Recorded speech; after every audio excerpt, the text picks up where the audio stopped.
I gripped the steering wheel of my truck and stared at the house across the street. My daughter's silver Honda sat in the driveway. The engine was still warm, judging by the melting snow on the hood. That was odd, very odd. She told me just yesterday. She was flying to Vancouver for a 3-day nursing conference. I'd even offered to watch her cat, but there was her car. And through the front window, I could see movement inside. My name is Robert Harrison. I'm 67 years old. And until that moment, on a frigid February afternoon in Calgary, I thought I knew my daughter better than anyone in the world. I raised Emily alone, after my wife Patricia passed from cancer when Emily was just 12. We'd been a team for over 30 years. She was my pride and joy, my reason for getting up every morning during those dark years. After losing Patricia, I'd stop by to drop off some old family photo albums Emily had asked for. She was getting married in 6 months to a man named Darren Kovac, and she wanted pictures for a memory table at the reception. I was happy for her. Truly, Darren seemed decent enough, though something about his too smooth manner had always made me slightly uneasy. But I chalked that up to being an overprotective father. I pulled into the driveway behind Emily's Honda. I grabbed the box of albums from the passenger seat and walked up the front steps. The curtains were partially open, and as I raised my hand to knock, I caught a glimpse of the dining room table. My blood turned to ice.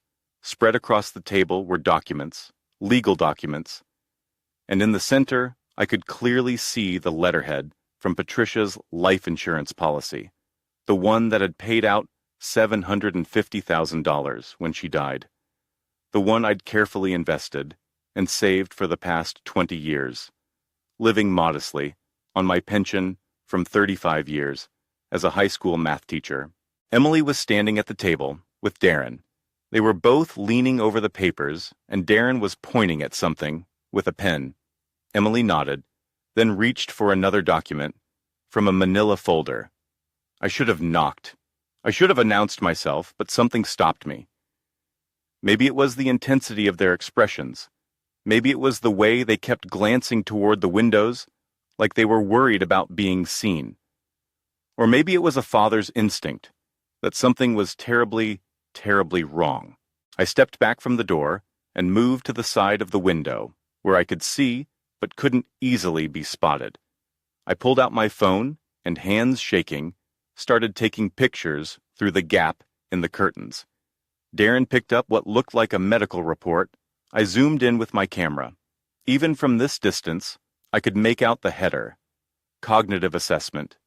Robert Harrison. My cognitive assessment. Except I'd never had a cognitive assessment.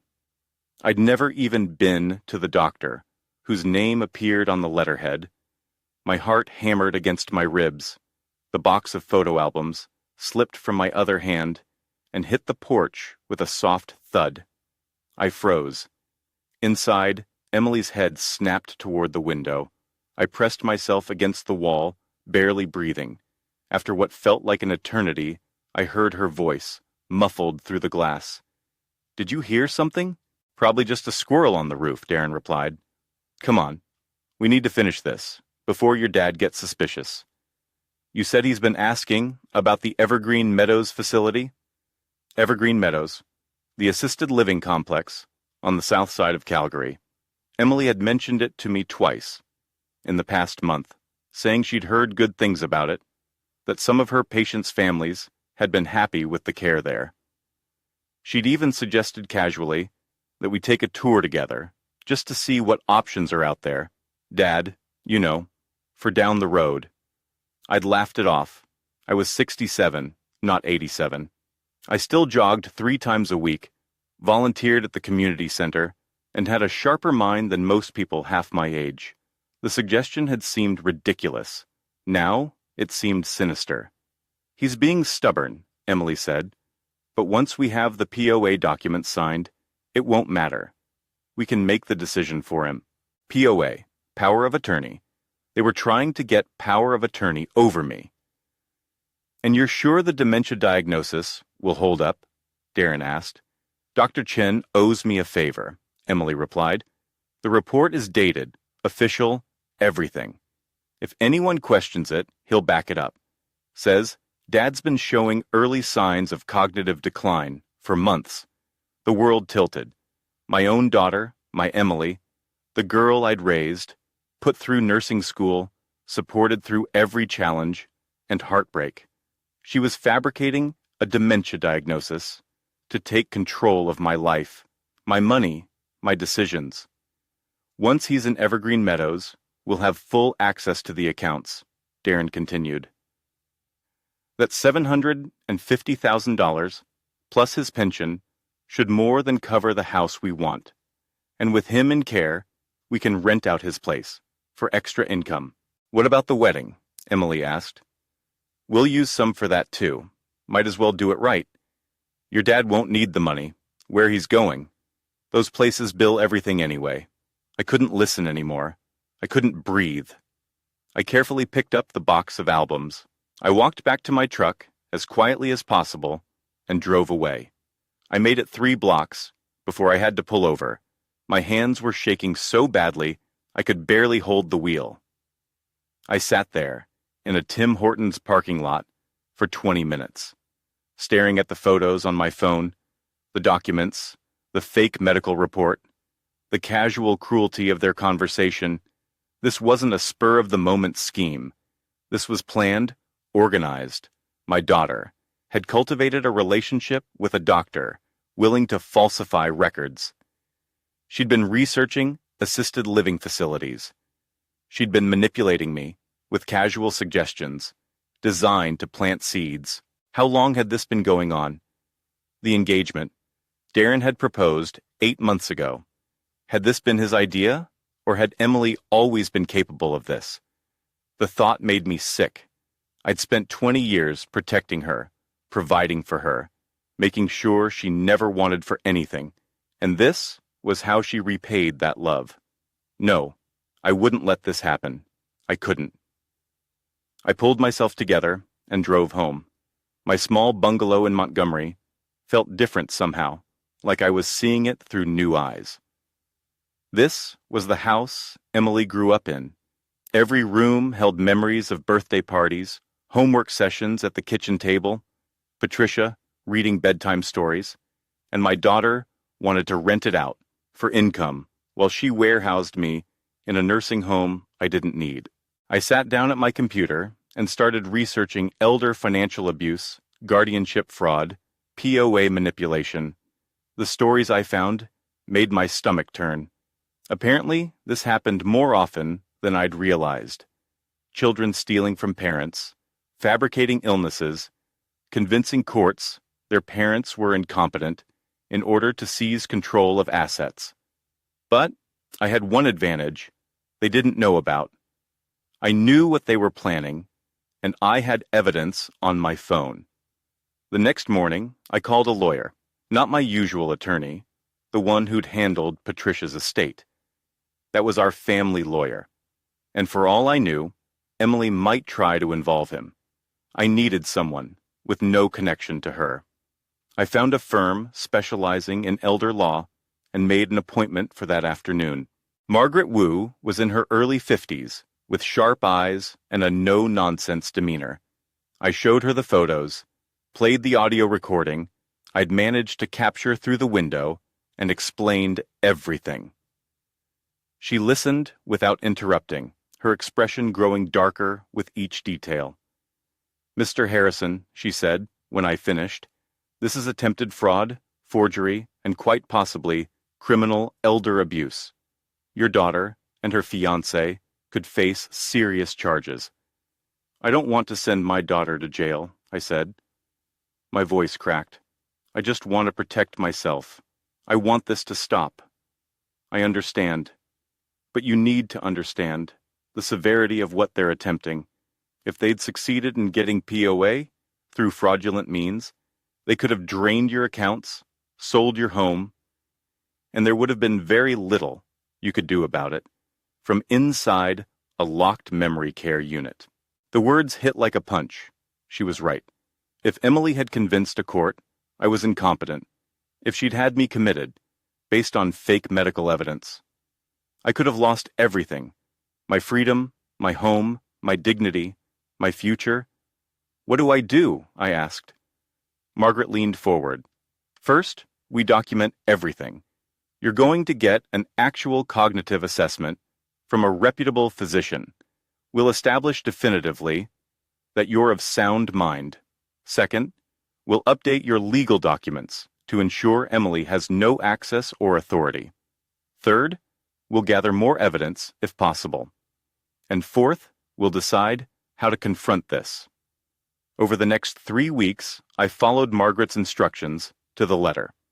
I underwent a comprehensive cognitive evaluation at the Foothills Medical Center.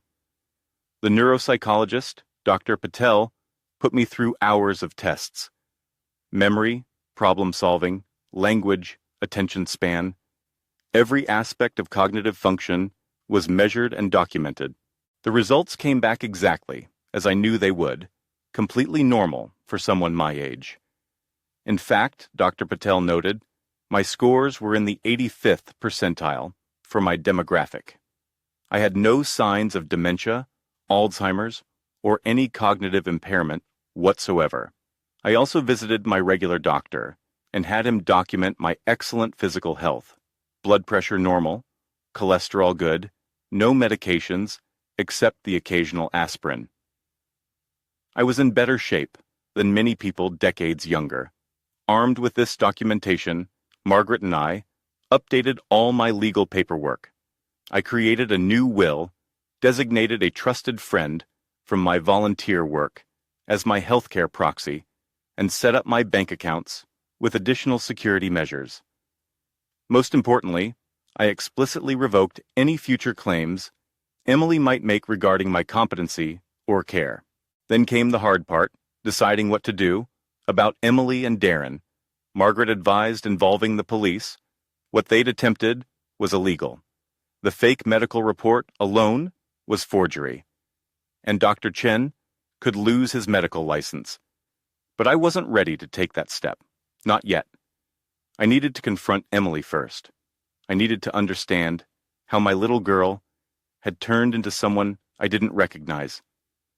I called her on a Thursday evening. Emily, I need to talk to you and Darren. Tomorrow night, my place, 6 p.m. It's important. She hesitated. Dad, tomorrow's not great. We have 6 p.m., Emily, both of you. This isn't negotiable.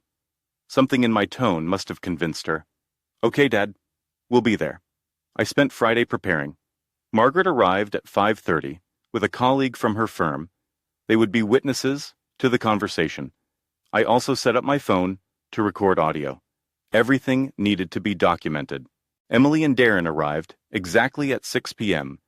Emily's smile faltered when she saw Margaret and her colleague sitting in my living room. Dad, what's going on? Who are these people? Sit down, Emily. You too, Darren. They exchanged glances, but sat on the couch. I remained standing. Margaret's presence giving me strength. I'm going to ask you both some questions, I said, and I want honest answers. Emily, 3 weeks ago, you told me you were going to Vancouver for a nursing conference. Were you? Her face went pale. Dad, were you in Vancouver, Emily? Yes or no? No, she whispered. Where were you? Silence. I'll tell you where you were. You were here in Calgary, in your house with Darren, planning how to steal my money and put me in a nursing home I don't need. Darren stood up. Now wait just a minute. Sit down, Margaret said sharply. Mr. Harrison has the floor. Darren sat. I pulled out my phone and placed it on the coffee table. I have photos. I have recordings.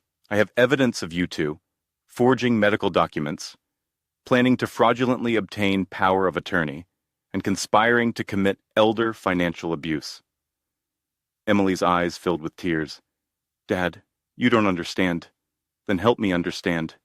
Help me understand how my daughter, the girl I raised alone, the girl I sacrificed everything for after your mother died, could do this to me. She broke down, sobbing. Darren put his arm around her, but she shrugged it off. It was the house, she said through tears. We found this perfect house in Elbow Park. It's our dream home, Dad, but we need a bigger down payment, and the market is so competitive.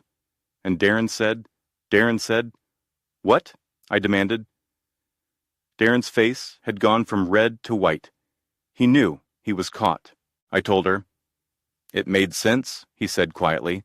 You're getting older. You'll need care eventually.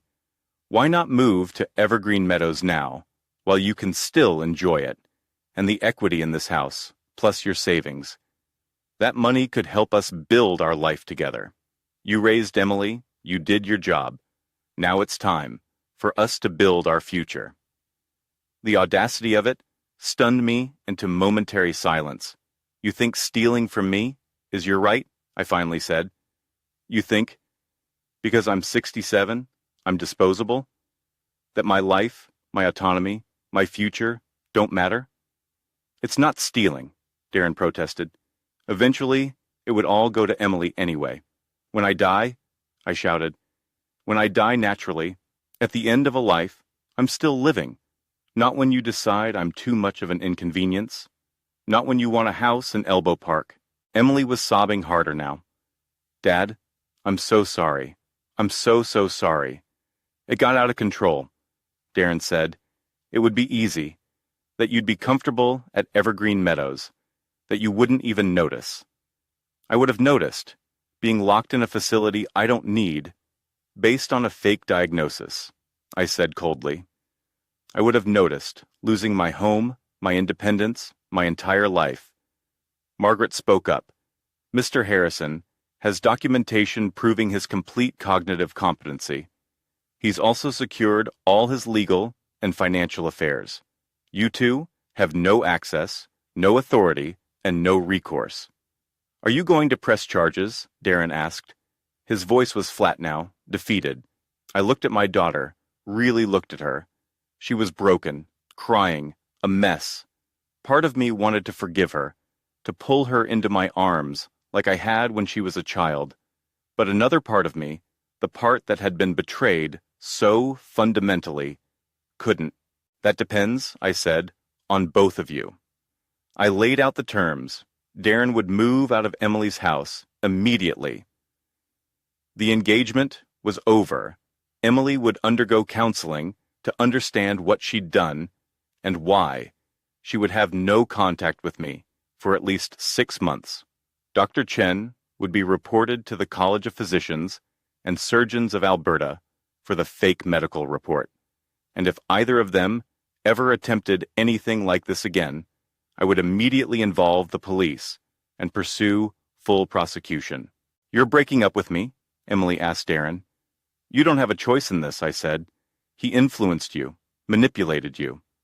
I don't know if this was entirely his idea or if you were equally culpable, but I do know you're not marrying him. Darren stood. You can't dictate. I can, I said. I have evidence of conspiracy to commit fraud. I have recordings. I can destroy both your lives with one phone call to the police. So, yes, I can dictate terms. He looked at Emily one last time, then walked out. Just left. Didn't fight for her. Didn't protest. That told me everything I needed to know about his character. He'd been in this for the money. And now that the money was off the table, so was he. Emily collapsed into sobs. Dad, please. I made a terrible mistake. Please don't cut me out of your life. I sat down across from her, suddenly exhausted. Emily, you tried to have me declared incompetent. You forged medical documents. You planned to steal my home and my savings. These aren't small mistakes. These are betrayals that cut to the very core of who I thought you were. I know. I don't know what I was thinking. Darren was so convincing, and the house was so perfect, and I lost sight of everything, of you, of what you've done for me, of what's right. You need help, I said softly, professional help. You need to understand why you thought this was acceptable, and I need time to heal from this. I don't know if our relationship can ever be what it was, She nodded, still crying. I'll do whatever you want. Counseling, no contact, whatever. Just please, don't give up on me completely. I won't press charges, I said. Not against you. But you need to accept the consequences of your actions. You need to understand that at 67, I'm not old. I'm not a problem. To be managed. I'm your father, and I deserve respect and dignity. Margaret and her colleague left shortly after, taking statements and ensuring all the documentation was in order. Emily left too, broken and devastated. I sat alone in my quiet house, surrounded by decades of memories, and felt utterly empty. The next few months were hard. I threw myself into volunteer work at the community center, joined a hiking group, took a course on woodworking. I kept myself busy, tried not to think about Emily constantly. But of course I did. She was my daughter. That didn't just stop because she'd betrayed me. I learned that Darren had moved to Edmonton for a job. Good riddance. Emily started seeing a therapist who specialized in family dynamics and financial abuse. Her therapist even reached out to me once, with Emily's permission, to discuss the situation. Apparently, Emily had been struggling with feelings of inadequacy and financial stress for years, and Darren had exploited those vulnerabilities. It didn't excuse what she'd done, but it helped me understand. 6 months after that terrible confrontation, Emily called. Dad, it's me. I know I'm supposed to wait for you to reach out, but I needed to tell you something. What is it? I'm moving to a smaller apartment. I'm going to pay you back. Every dollar I would have taken, I'm going to earn and give back to you. It'll take years, but I'm going to do it. Emily, I need to do this. Please let me. We started meeting for coffee once a month. Short meetings in public places. Slowly, carefully, we began rebuilding something. It would never be what it was. That innocent trust was gone forever. But maybe with time, we could build something new, something more honest. I also discovered, through the College of Physicians, that Dr. Chen had been doing this for several people, fabricating diagnoses for a fee. He lost his medical license and faced criminal charges. I gave a statement to the investigators. Whatever sympathy I might have had for Emily didn't extend to him. He'd been preying on families, enabling financial abuse of vulnerable seniors. He deserved everything he got. On my 68th birthday, I had dinner with friends from my hiking group. We went to a nice restaurant, laughed, told stories, made plans for a camping trip that summer. As I drove home that night, I thought about how different my life could have been if I hadn't seen those documents through Emily's window. If I'd been a little less sharp, a little more trusting, I could have been in Evergreen Meadows right now, my freedom gone, my money stolen, my home rented to strangers. Instead, I was free. I was healthy. I was angry and hurt and still healing. But I was in control of my own life. A year after everything happened, I started a blog about elder financial abuse. I shared my story, offered resources, connected with other seniors who'd faced similar situations. The response was overwhelming. Hundreds of people reached out with their own stories of children, caregivers, or supposed loved ones who'd tried to exploit them. I gave talks at community centers, wrote articles for local papers, even consulted with Margaret Wu's firm on other cases. I turned my pain into purpose. At 69, I felt more vital and needed than I had in years. Emily and I had coffee every 2 weeks now. We talked about safe topics mostly, her job, my volunteer work, the weather. But slowly, we started going deeper. She asked about her mother, about those early years after Patricia died. I asked about her childhood, what it had been like growing up without a mother. Did you ever resent me, she asked one day, for not being able to replace Mom? The question caught me off guard. Never. You and your mom were the two most important people in my life. Losing her nearly destroyed me. But you, Emily, you saved me.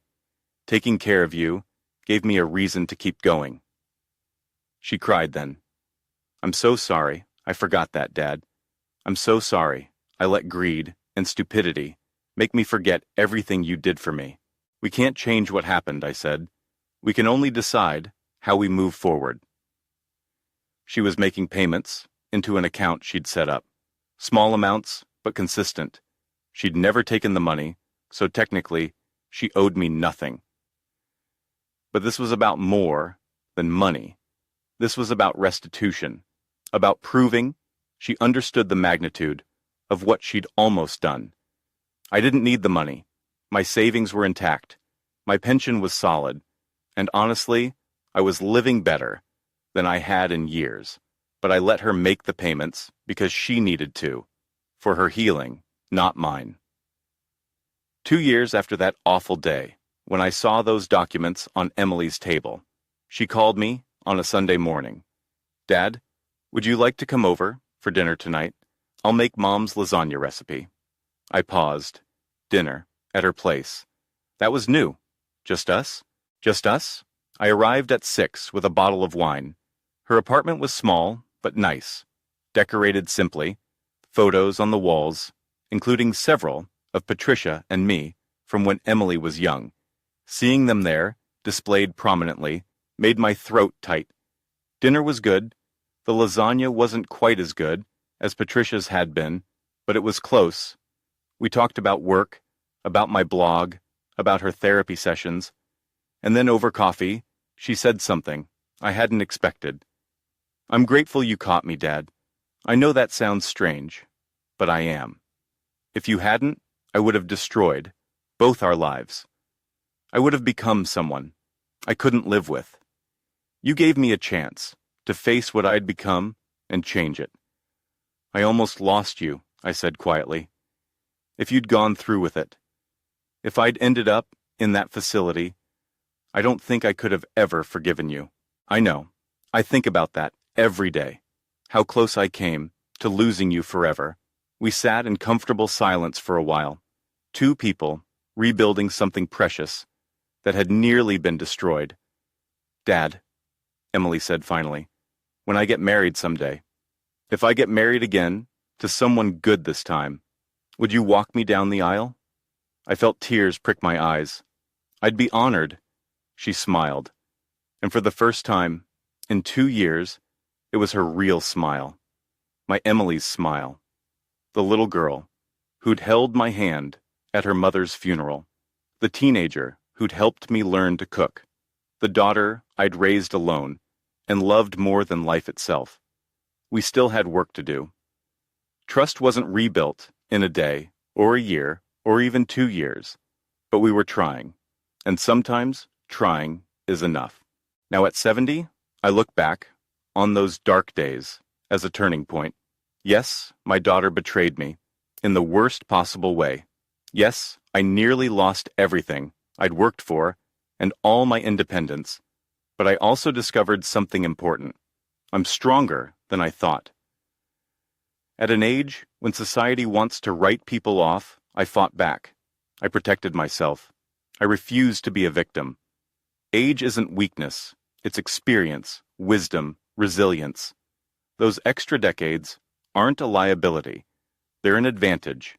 And anyone who thinks otherwise, who sees older people as easy targets or obstacles to be removed, they're in for a surprise, because we're not done yet, not by a long shot. We built lives, raised families, survived losses, overcame challenges. We have stories to tell and lessons to share and fight left in us. My daughter learned that, the hard way, but she learned it. And now she's teaching other young nurses about elder abuse, about respecting patients' autonomy, about recognizing the warning signs. She's turning her mistake into meaning. As for me, I keep hiking, keep volunteering, keep writing, keep living. Patricia would have wanted that. She used to say, Robert, Don't you dare let this world convince you you're done before you're actually done. I'm not done. Not even close. And heaven help anyone who tries to tell me otherwise.